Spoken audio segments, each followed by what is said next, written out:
Muy buenas noches a todos, bienvenidos. Esta noche tenemos un tema importante, trascendente. No es que en la epístola de los Hebreos haya temas más importantes que otros.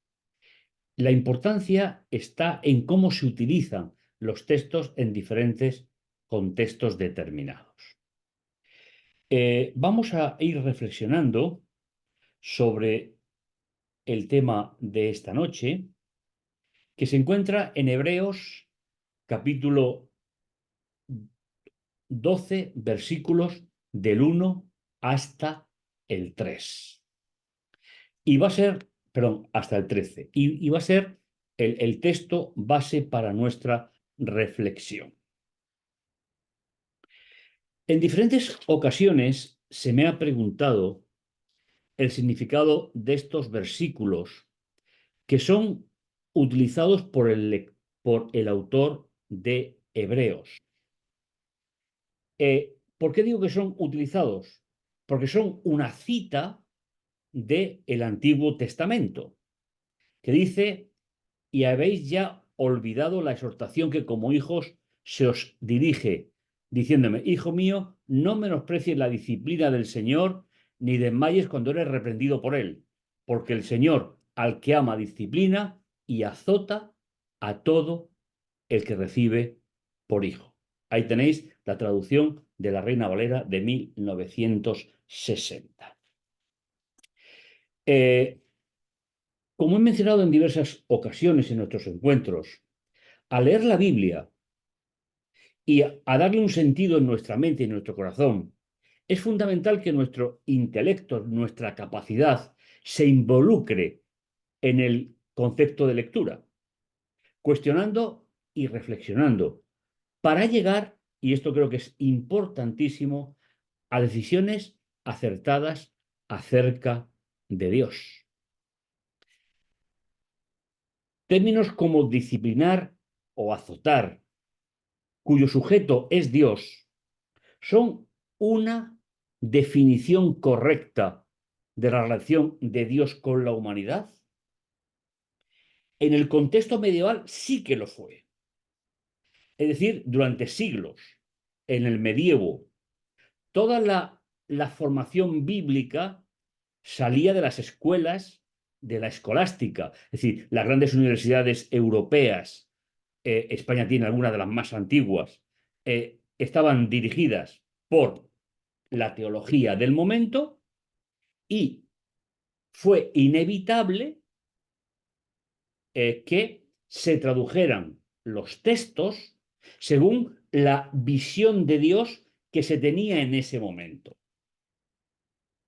Más aparte, influyó la traducción del siglo II antes de Cristo hecha por los judíos justamente antes de que Jesús viniera. Por lo tanto, esos términos, disciplinar, azotar, son realmente acordes con la visión que tenemos de Dios. En el contexto bíblico y teológico, el uso de estos términos depende del enfoque teológico y doctrinal de cada tradición religiosa. Es decir, cuando nosotros definimos a Dios, cuando nosotros tenemos una visión sobre Dios, es inevitable que esa visión se encuentre en la traducción, porque como sabéis, hay una diferencia entre la inspiración de los autores que escribieron los textos y el trabajo de filología, de transcripción, de traducción que se ha hecho a lo largo de los siglos. ¿Has pensado? Yo lo he hecho. ¿Has pensado si realmente esos términos definen ampliamente a Dios? ¿Cómo se definen estos términos desde el punto de vista de la definición de diccionario? El verbo disciplinar se utiliza para describir el acto de imponer normas, reglas o medidas para guiar o controlar el comportamiento de alguien. Aquí ya personalmente tengo un pequeño problema con respecto a esta definición. Si Dios permite el libre albedrío del ser humano, el controlar el comportamiento a mí ya me choca, con el sentido que yo tengo de Dios. Y el verbo azotar se utiliza para escribir la acción de golpear o flagelar violentamente a alguien o algo con un látigo, una vara, a través de la fuerza. Y esta acción suele implicar golpes repetidos y puede causar daño o dolor físico. Con lo cual, también tengo y hablo a título personal, no institucional ni nada por el estilo, me ocasiona un poco de desosiego porque no me define a ese Dios que yo conozco. De forma consciente o inconsciente, toda definición de la realidad del ser humano conlleva implícito un impacto en nuestra vida cotidiana. Siempre. ¿Y definen estos verbos la esencia de Dios en mi vida? Esta pregunta posiblemente sea más trascendente de lo que te pueda sorprender en este momento. Pero no olvidemos que cada vez que hablamos de Dios a otras personas, a nuestros hijos, a nuestros seres queridos, a nuestro entorno, no podremos evitar dar una visión del Dios en el que creemos. Por tanto, disciplinar y azotar pueden tener diferentes matices a la hora de transmitir o de vivir esa experiencia junto a Dios diariamente. Y no deberemos de olvidar nunca que una teología, es decir, un discurso sobre Dios, es decir, teología significa Dios y palabras sobre Dios. Es decir, ¿cómo enfoco yo mi relación con Dios? No olvidemos que una teología que no es válida para la vida diaria no es correcta. Nunca será correcta. Por eso, la definición o la traducción, por ejemplo, de la que hemos visto de la Reina Valera, sí que cumplía los objetivos de la Edad Media. Porque Dios se utilizaba como un medio de presión contra la población. Con lo cual, en ese contexto sí que sirvió en aquel entonces, pero no respetaron el contexto original. Me gustaría estudiar el significado original al leer estos versículos para entender por qué se tradujo en algunas versiones, cómo se hizo. Y yo te invito a que esta noche pues, podamos activar un poco nuestra capacidad de comprensión y de reflexión para ello. Analicemos de forma gráfica la relación que tienen los versículos 5 y 6 con el resto de los versículos en la sección, es decir, del 1 hasta el 13. Analizaremos la visión en conjunto de estos versículos, me sirve como para mí personalmente, es decir, las partes con las cuales vamos a visualizar esta sección, que son 4. Puestos los ojos en Jesús, aún no habéis resistido contra el pecado lo suficiente, disciplina humana versus formación divina, y trazar sendas derechas para nuestra vida. Dice el apóstol, por esta misma razón, también nosotros. Si leemos el último versículo del capítulo anterior, tenemos el punto de partida para esta misma razón, también nosotros. Es decir, dice, versículo 39, versículo 40 del capítulo 11. Y todos estos, es decir, esos cientos de héroes de la fe que se han mencionado en el capítulo 11, aunque alcanzaron buen testimonio mediante la fidelidad, la estabilidad junto a Dios, no recibieron la promesa.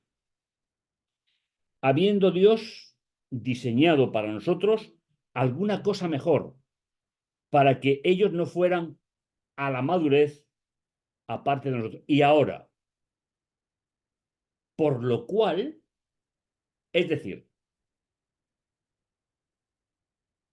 ellos no alcanzaron la promesa definitiva, pasaron al descanso, están en el recuerdo de Dios y serán resucitados. Pero ahora viene a nosotros. Nosotros que tenemos algo mejor. ¿Ese algo mejor qué es? Desde el capítulo 7 al capítulo 10 hemos estado viendo lo que es superior de la nueva alianza. un sacerdocio superior, una alianza superior, un santuario superior y un sacrificio superior. Eso es lo que tenemos nosotros a través de la figura de Jesús. Por eso el apóstol dice, por esta misma razón, también nosotros, teniendo alrededor nuestro tan gran nube de testigos, es decir, las personas que nos ven, que conviven con nosotros. Y fijaos qué cosa más bonita la que el apóstol Pablo está utilizando. En este versículo, el apóstol, el autor de la carta, está utilizando las gradas desde las cuales en el monte Olimpo se jugaban los Juegos Olímpicos en el momento de Pablo, en el mundo de Pablo. Están todos los espectadores y dice, esa es la gran nube de testigos desde el punto de vista de la parábola, de lo que Pablo nos está explicando. ¿Quién está viendo a los corredores? Fijaos, dice, desprendiéndonos de todo peso. Ningún atleta, e incluso en aquella época corrían completamente desnudos. No vamos a entrar en los conceptos éticos porque pensaban que cualquier cosa les estorbaba. Desprendiéndonos de todo peso y del pecado que nos obstruye. Corramos con aguante la carrera que nos es puesta delante. Es decir, nuestra vida como creyentes en la nueva alianza, con los nuevos conceptos que la epístola nos ha aportado. Y fijaos, la palabra que hemos traducido por obstruye, que solamente aparece aquí en todo el Nuevo Testamento, significa fácilmente atrapante, restrictivo o obstruyente. Es decir, literalmente sería que fácilmente nos atrapa. ¿Cuál? El pecado involuntario. Es decir, ya sabéis que el pecado diseñado en la Biblia, que se emplea otro término, es más complicado. Aquí estamos hablando del pecado que se comete sin diseñarlo, el que nos sorprende, porque finalmente al creyente el pecado le tiene que sorprender. No deberíamos de diseñarlo nunca, aunque también hay solución para eso. Por lo tanto, en este caso, el pecado involuntario al que se hace mención es la incredulidad por el contexto, es decir, la falta de confianza mencionada en el capítulo 11. Ese es el pecado que el contexto de este capítulo nos lleva a pensar. Es decir, si los grandes héroes de la fe, es decir, grandes héroes de la estabilidad y la relación personal y estable con Dios, anduvieron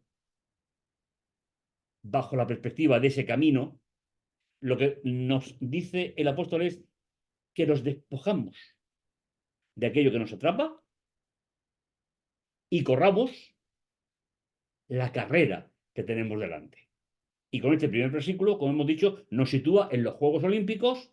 Era muy importante para los griegos, eso es cultura general, es decir, cualquier enciclopedia lo dice, y Pablo estaba acostumbrado a eso. Por lo tanto, ese es el consejo que se nos da, que seamos iguales que los que dedicaron su vida a caminar junto a Dios en toda la larga lista del capítulo anterior.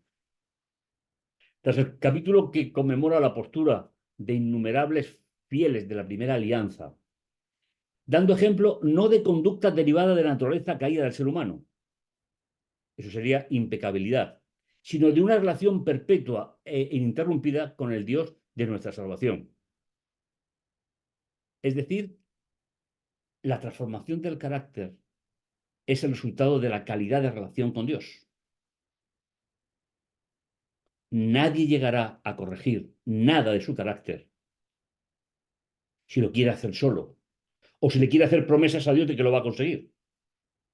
Lo va a conseguir aquel que que tenga un concepto claro de la relación personal con Dios y del nivel de relación que quiere mantener con Dios, ya que Dios nunca se separa de mí, siempre está a la misma distancia y el pecado no aleja a Dios de mí, me aleja a mí de mí mismo y por lo tanto me aleja de Dios. Puestos los ojos, ¿eh?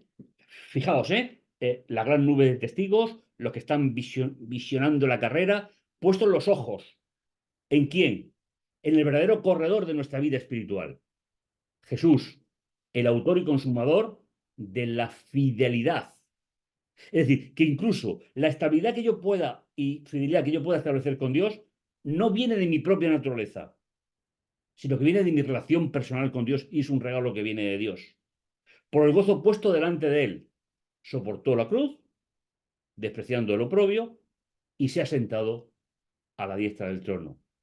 Ya esto nos recuerda, cuando hablábamos del sacrificio único de Jesús, que nunca más se volvería a poner de pie delante del altar y que está sentado en sentido opuesto al que los sacerdotes tenían que estar de pie cada día.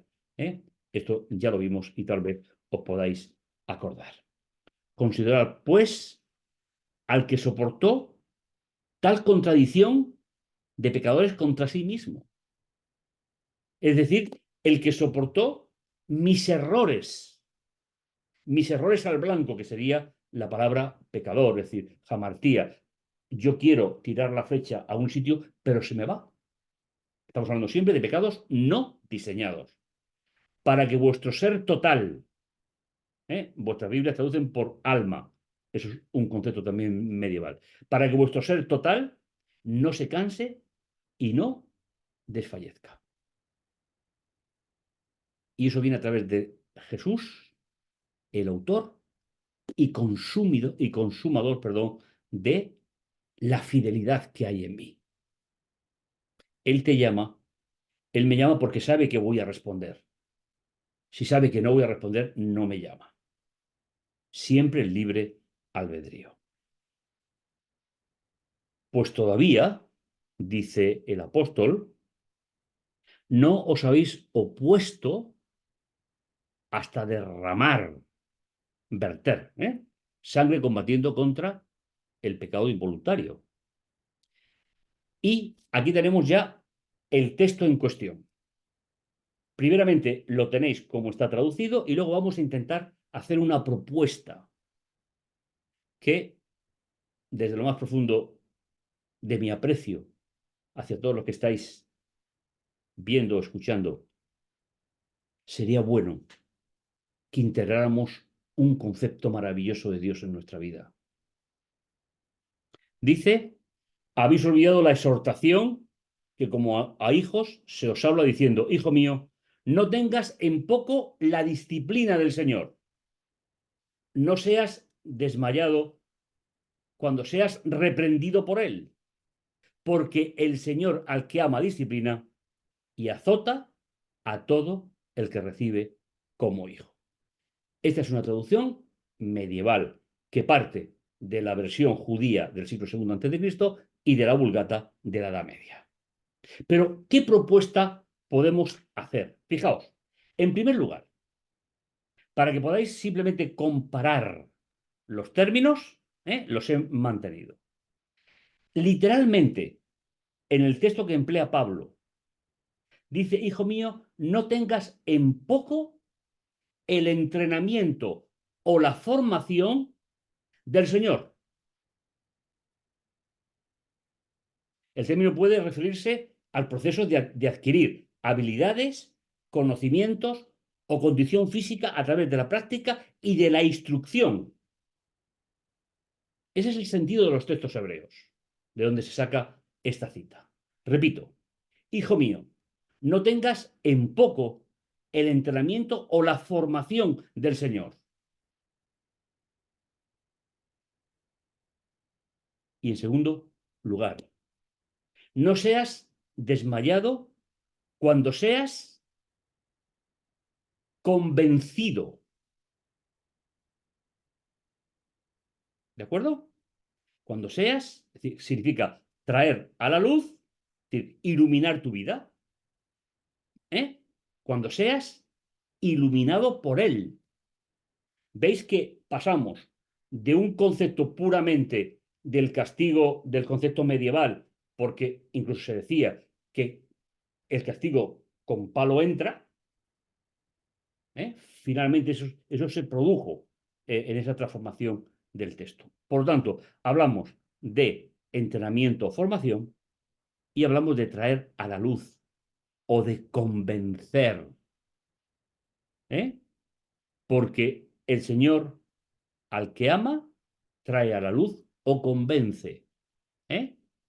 Y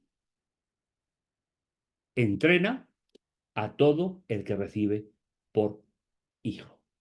¿Veis que esa visión del Dios pedagogo, del Dios maestro, aquel Dios que dio las instrucciones, las palabras desde el Sinaí, para que el ser humano supiera lo que está bien de lo que está mal, sigue siendo una constante en lo que Pablo escribió?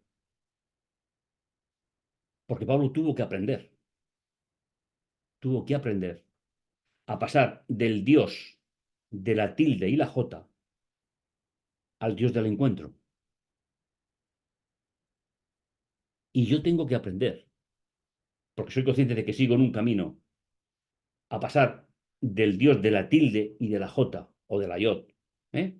Las dos letritas más pequeñas del alfabeto hebreo, al Dios del encuentro, al Dios pedagogo, es decir, al Dios que me entrena o me forma y trae luz a mi intelecto, ¿eh?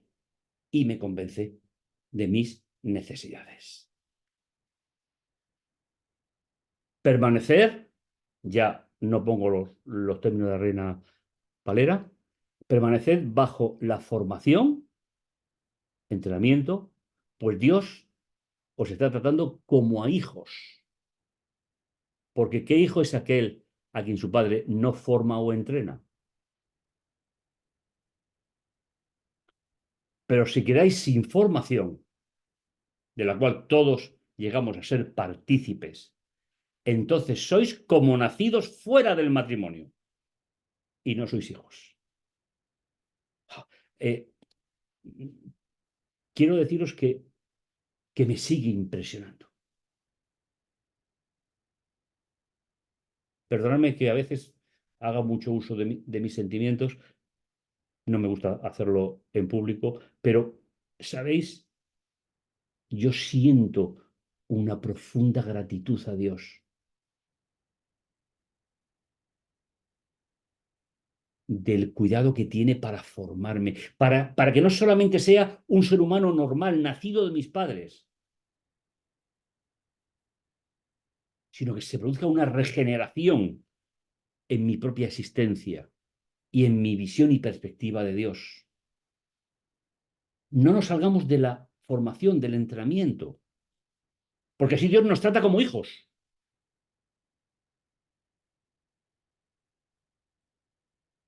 Porque si quedáis sin fuera de la formación, de la cual todos hemos llegado a ser partícipes, todos eran creyentes, aunque algunos estaban volviendo hacia atrás, como os acordáis.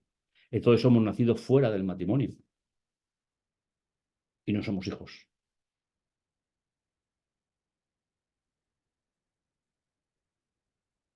Solo, fuera del matrimonio solo se utiliza aquí, aunque se utiliza en un texto, el libro apócrifo de sabiduría, que se utiliza el mismo término, dice la familia innumerable de los impíos no prosperará, es retoño bastardo. Sería un poco la traducción. Y no arraigará profundamente ni tendrá base firme. Es decir, sois bastardos. Sería un poco la traducción utilizando el texto apócrifo del siglo II antes de Cristo aproximadamente. Además, nosotros hemos tenido a nuestros padres naturales, los cuales nos entrenaban y formaban, y los respetábamos. Y no nos hemos de someter con mucha más razón al Padre de los Espíritus y vivir. Porque ellos, utilizando la parábola de la formación dentro del hogar, muy importante, desde Deuteronomio 6, que todos recordaréis, al levantarte, al acostarte, al ir por el camino, hay que enseñar, hay que formar, porque ellos en verdad nos entrenan o forman por pocos días. Pero para lo provechoso, a fin de que participemos de su santidad. Es decir, así que participemos del tiempo que Él nos dedica. Me parece una imagen realmente espectacular y preciosa. El Dios pedagogo, el Dios maestro, el Dios que habla.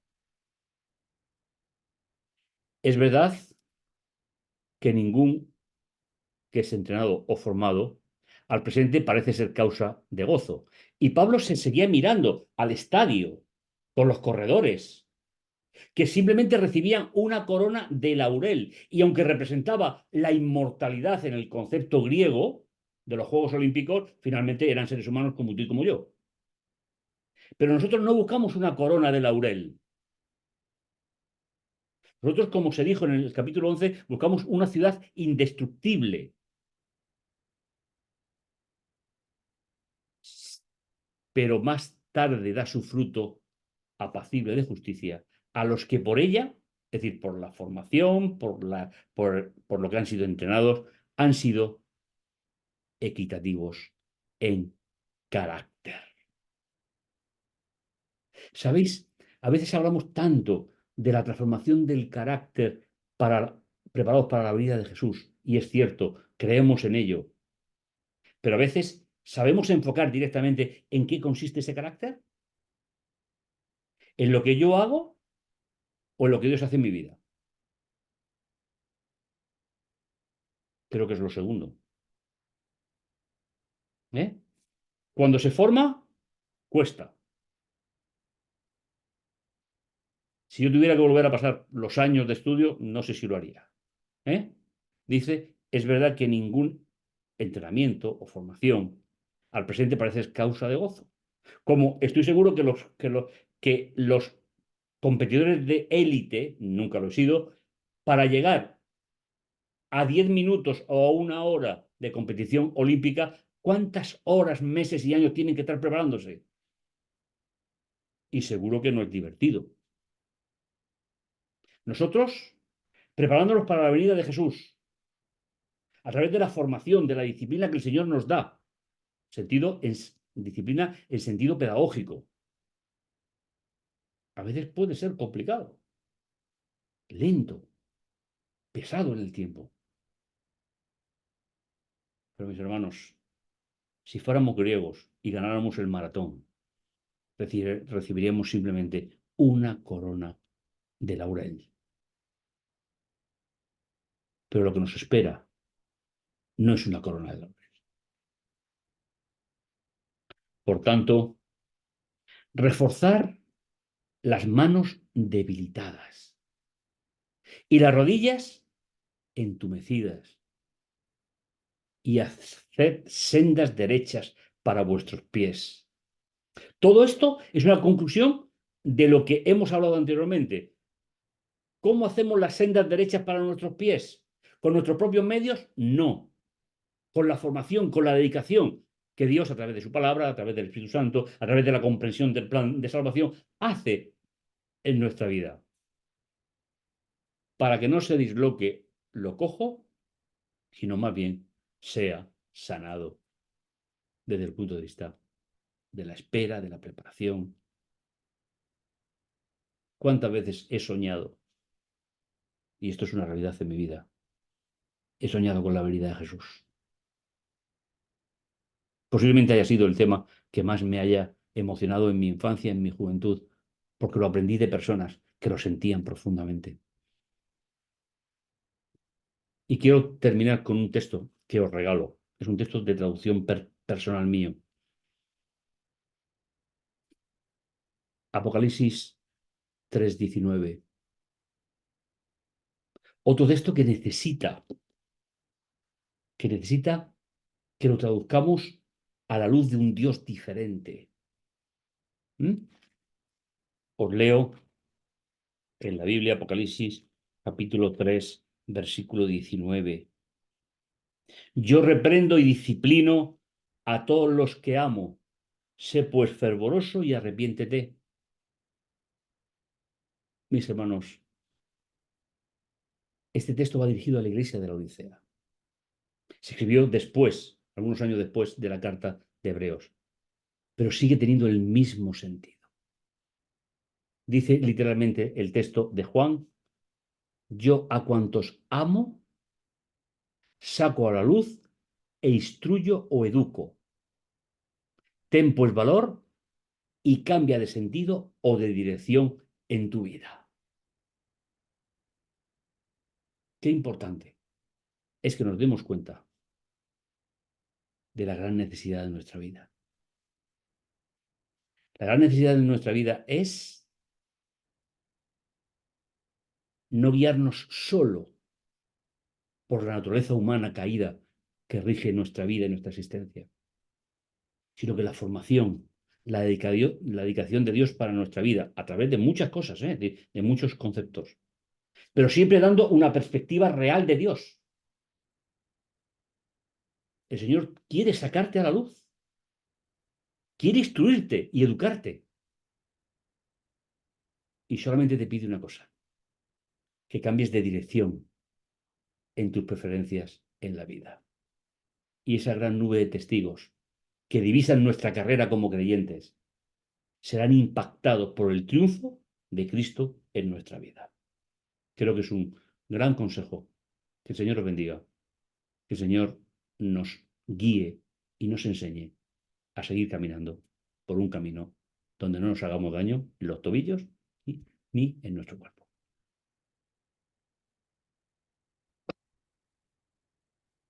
Gracias, Pablo. Te voy a pedir que termines con una oración. Sí. Bendito, bondadoso Dios que estás en los cielos, santificado, glorificado y honrado sea tu nombre. Gracias, Señor, porque a pesar de que no lo merecemos, tú nunca te has olvidado de nosotros. Gracias, Señor, porque cuando tu resurrección no te olvidaste de nosotros. Y gracias, Señor, porque tenemos un camino precioso para la eternidad. Te lo agradecemos todo en luz y nombre de Jesús. Amén. Amén.